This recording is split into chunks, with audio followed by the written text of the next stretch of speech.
Hey everybody, Cindy Daychuck here with Queen Bee Creations, and I'm coming at you today with a brand new project. We were just working on the big Jacobian cabinet, and it's been done and listed, so phew. But this was the piece that was hanging out in the back. So if you'd watched any of those, you could sort of see this one hanging in the back. And it was a piece that I'd originally got because my daughter is expecting her second child. And you know, when you see things on Marketplace, sometimes they look like they're going to be perfect. I knew when I went to pick it up that this was likely going to be too big for their place. And sure enough, it was. But I loved the story behind it. The woman that was selling it, her grandfather had originally built it for her when she was expecting her first child, who is now 30 years old. So she had it for both of her two children. Her kids don't have a need for it. She was selling it, excited that it was going to a good home. Sorry, doesn't fit. But I wanted to, I was excited to fix it up anyway. And I decided that I was going to go fairly simple because usually in babies' rooms you want the decor a little softer, not so crazy busy or bold. But just painting it wouldn't be enough. And hey, look, I'm painting something white. So just remember this one. What I am using for this is Fusion Mineral Paint, which is a Canadian company, so yay Canadians, in casement. So it's kind of a very soft white. Why I'm using this is that it has, again, no VOCs, really low, no smell, which is what I need personally as I'm using any product. But it is as well self-seal. So I'm not going to have to use a poly. I'm not going to have to use a wax. So nothing that if you know, you'd have to worry about having the baby sleeping in here. I was going to say I have to worry about the baby chewing on it or something, but really by the time that they're standing and chewing on things, they should be out of this cradle. So it shouldn't be an issue one way or the other. However, who knows? Who knows who's using it? It doesn't have a mattress pad. My assumption is always you're going to want to buy your own mattress pad if you're putting your infant in. You want it to be new. You don't want it to be something that was used and dusty or, God forbid, bugs or something. But what we're going to do is this has got the base coat of casement on it. So it's just got one quick coat of casement. This is all pine. But what you may or may not be able to see, I think that you guys can see some of the raised details. So it's got this big triangle that kind of raises, these small little triangles. So they do add a little bit of interest, but they kind of get lost in the piece. And rather than doing color blocking, you know, this in a big, in yellow and maybe this in an orange or something, what I decided instead, keep it fairly simple, fairly cute, could go either for boys or girls without getting into the whole colors for everybody debate. And what I decided was to add some molds in here. And I know on my blog, so queenbeecreations1.com, I've got a couple of articles that I've written about adding molds, but that doesn't necessarily replace your desire to see it happening in action. So I thought that I would pop on here quickly, show you how I would add one or two molds. I'll complete this.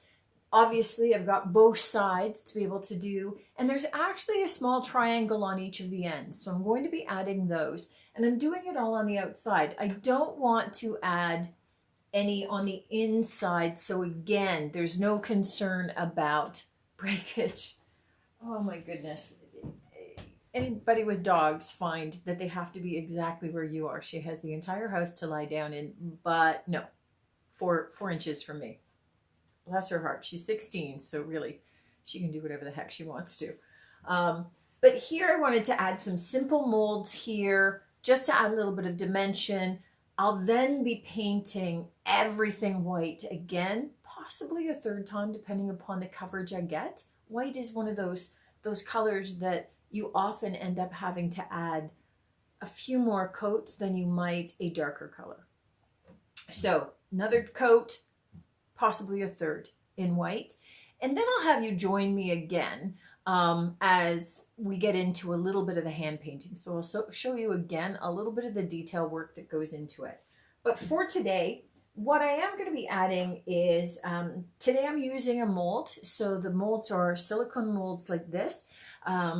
Primarily they're food safe. You could use it if you're into cake decorating. You could use it with clay. I'm going to be using them today with a product called paper clay. Now this is the one that I'm most familiar with, but it's because it's really accessible and it's easy for me to be able to get. IOD, Iron Orchid Designs, who also make some fabulous molds. I have a lot of their molds. This one happens to be from Prima Marketing, called their Belle Orchids. You can see we've got a lot of the orchid patterns here, the little drop flowers. I thought that would be super cute for a baby, so I was waiting for them to come in. But Iron Orchid Designs has their own kind of paper clay, and I have heard some awesome things about it.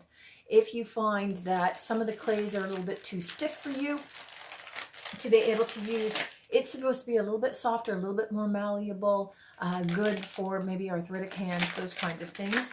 And as much as I've got arthritis in a lot of other parts of my body, my hands are still pretty good. But that said, I have no objection to using it or trying it at some point. Just this paper clay, it's available on Amazon, no problem. It's also available at Michael's, my local Michael's. So again, very easy for me to get. And quite honestly, I don't like to work harder than I need to sometimes at getting my supplies. So sometimes I use something simply because it's the most available or it's easy to use. So my old lady glasses here, bear with me. What you're going to do with this is you are simply going to take this product, kind of mush your clay a little bit, stretch it out a bit so that you've got a little bit of it, and you're just going to be pushing it into the mold. Now, easier to do if this is on a hard surface, so I'm going to get it started here. And this first piece is quite large. I'm just thinking, maybe I'll get the dog to move. Okay, baby, off you go. Don't trip on the camera. Don't trip on the camera. Move over this little blanket box table. Oh my goodness. Okay. So that maybe you guys can see a little bit of this. So I can have this up a little bit higher for you. And that's the dog tripping on all of the camera cords. Okay, so let's move you down just a tinch here for now. And perfect. Okay, moving backwards, not a skill I have mastered. But we're just going to use our fingers and push the clay down into all of the cavities. Now I've got a lot of detail on these ones. We've got the little bell flowers that are hanging down. We've got all of the big leaves that are coming up.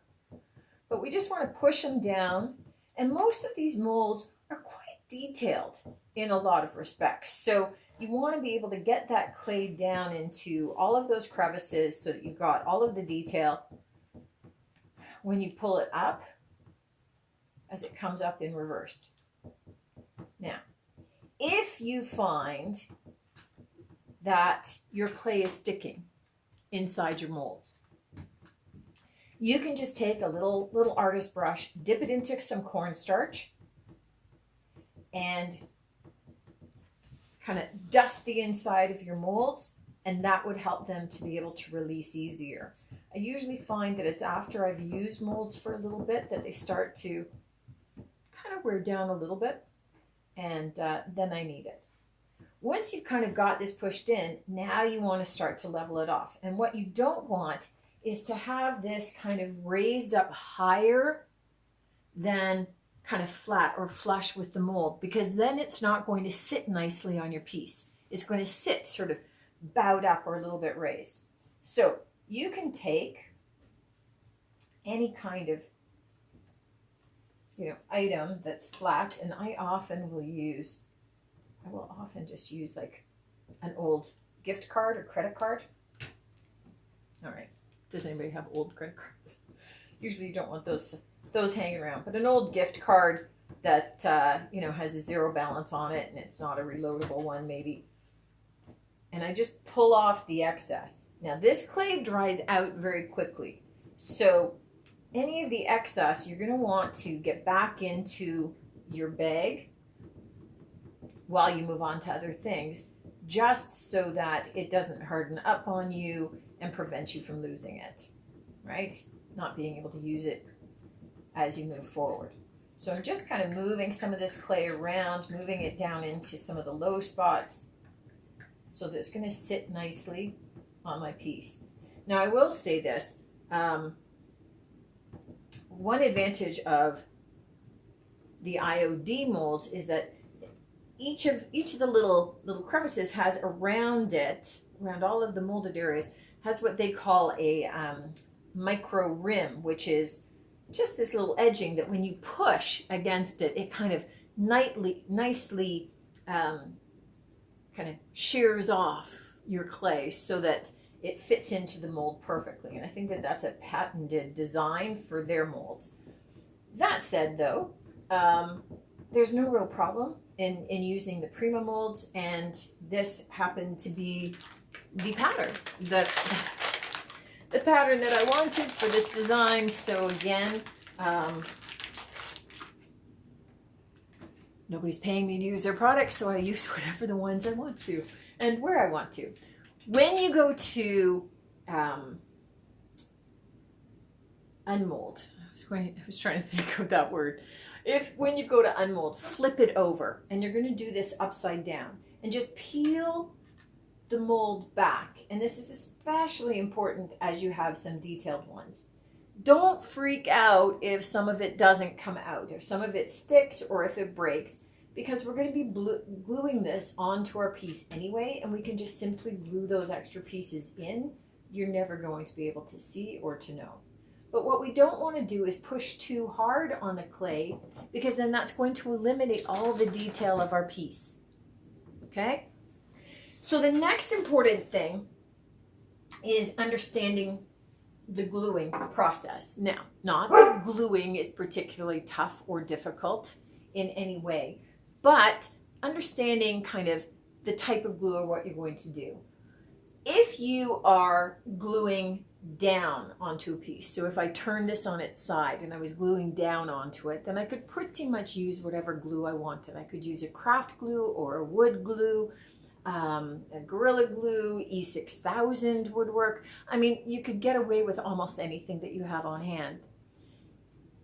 If I'm gluing it sideways so that this is vertical, any of those glues, like a regular craft glue or a wood glue, the piece is going to slide. Now, you can use painter's tape, and you're going to see on some of my blog posts, I've done that in the past. So you can stick it up and you can tape over it just until it sets up, and then you can carry on. That's a great technique to be able to use when maybe I'm just adding one big mold, or I'm doing multiple molds, but they're in other locations. But when I'm doing them really close together, it prevents me from adding the next piece until that first piece is dry. So if I was doing a lot of molds, best if the piece is lying flat, and then I can use my wood glue or whatever I've got on hand. Or, and this is the piece that I love, I have found a glue that dries so quickly and is so thick that I can put it on sideways and it doesn't slide. Awesome. Because, again, I'm kind of impatient and I want stuff to happen when I need it to happen. So, Tight Bond, kind of the ultimate wood glue. Now, this should realistically be available in just about any home hardware store, but my local Home Depot doesn't carry it. However, in the same little mall as my Home Depot is Lee Valley, and Lee Valley does carry it. So I had no difficulty in obtaining it. So hopefully you are just as lucky with whatever location you're in and that you've got it. Now again, bear in mind, like I said, you could use any glue. It just depends upon what you're sticking it to. If it's a vertical surface, flat surface, anything's going to work. Vertical surface, if you're doing a lot of embellishments, you might have to place them strategically, tape some of them off, wait for it to dry, and then go back in and fill. All right. Now, once I've got some glue on the back, and really, I'm fairly generous with the glue because I want these babies to stick well, and I like getting it out to all of the edges. I don't like to have them perhaps curl up or separate. Very often, you get a little bit of shrinkage with the clay. I have heard the IOD clay does not have as much shrinkage, so that may be another advantage beyond just the texture of it as you're kind of choosing which clay to be able to use. So well glued on the back, and I'm just going to kind of loosely position where I want it. And it's still a little bit movable. Don't worry about a little bit of a glue slide, but I don't want to have big drips of glue coming out. And as much as I am kind of pressing this in place, just know I'm pressing it fairly gently. I don't want to lose the detail, and as much as you can't see it, there are small little ridges in the flowers and in the stems that add a little bit more interest and a little bit more detail. But you can see that glue is holding that. That's not sliding. That's not moving anywhere. It's positioned well. You know, as it's drying, I may go back in and just make sure that none of the edges are popping up. But trust me, regular wood glue, it starts sliding. And especially this is a fairly big piece, so it's got a fair weight to it and it goes down. The idea for this now is that, just looking at my mold, having to go in reverse, I'm going to do another one of these curving the opposite direction. And then there's some small pieces that I'll go back in and fill with. But the other tip that I have for you as you're using some of these molds is bear in mind you don't have to use the entire mold. So, meaning I could just decide to fill in, maybe I just need a partial leaf over here. Then I can just fill in a little bit of the leaf, and I'll use my card to kind of push the clay over so it's angled how I need it. Take that out and use that. So as much as you might start by using some of the molds in their entirety, they're a lot more flexible than you might think. You have a lot more options with it than you think because you can use them in multiple ways. So I could just go in and use any of the individual little blossoms if I wanted. You know, if I wanted some blowing away in the wind or some landing, or maybe down here I just wanted to have a little tiny sprout with one or two of the small little top blossoms. I could go and just do that. So think outside of the box a little bit. I have a lot of these molds, so it's not unusual for me to mix and match them to be able to get the look that I want. Sometimes maybe the piece calls for a big mold and I don't have one that's that big, but I can use, you know, a medallion and then some of the edging molds and be able to piece them together in ways that work and that make sense. Okay, so hopefully that makes sense. I'm just going to carry on with this side and 3 more. But I'm going to be doing exactly the same thing. I'm just going to be adding the molds in this same way. This glue, Tight Bond 3, is the one that I'm using. Look how awesome that is. That is just hanging up there, no problem. That baby's not moving. I could walk away. I don't have to worry about it slipping and sliding and coming back an hour later and finding out that my flower is now way down here and I'm chipping off my mold. But that's the technique that you're looking for. How easy is that? How easy is that? So good thing to keep in mind if you are refinishing a piece that doesn't have a lot of detail, that doesn't have a lot of interesting elements, that you can pick these up either from a local stockist. So Iron Orchid Designs, they're going to have some maps of where their closest local stockist is to you, or this one is Prima Redesign, same thing for them.